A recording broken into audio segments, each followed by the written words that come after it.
Сәлем бәріңізге. Бүгін таңғы асқа оңай дайын болатын әрі жұмсақ болып шығатын дәмді тіске басар дайындаймыз. Осындай болып шығады. Дайын болған түрі міне жұмсақ болып шығады. Жасап көріңіздер. Алдымен менің каналыма тіркелуді ұмытпаңыздар. Осы бейненің астында көптеген тағам түрлері, тәтті түрлерінің рецептісін жасалуын көре аласыздар. Ендеше біз тіске басарымызды жасауды бастайық. Ол үшін біз ірімшігімізді осылай үккіштің көмегімен барлығын өткізіп аламыз. Содан кейін қайнатылған шұжығымызды осылай үккішпенен оны да өткізіп аламыз. Екеуі дайын болғаннан кейін барлығын бір ыдысқа саламыз.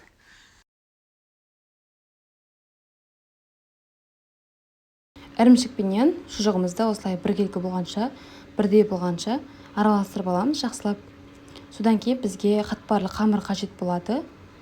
Менде осындай түрі, кішкене астына ұн себеміз. Ашытылған түрі менде осындай.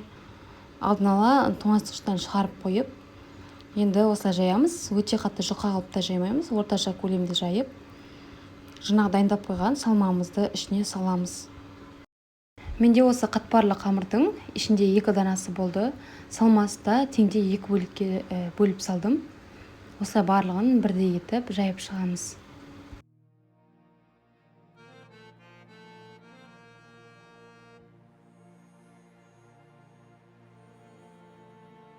Қыздар, енді осылай барлығын жайып шыққаннан кейін шетінен рулет сияқты қылып осылай орап шығамыз.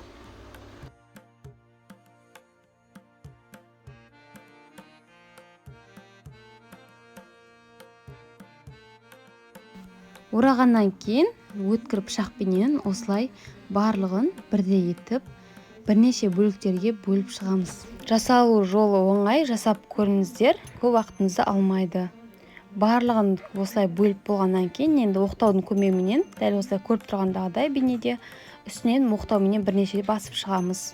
Міне тағы да жасаймыз, үстінен 1-2 рет осылай жаямыз кішкене. Содан кейін пергамент қағазға осылай үстіне қойып барлығын орналастырамыз біздің формамызға. Жұмыртқаның сарысыменен үстіне осылай барлығын жағып шығамыз.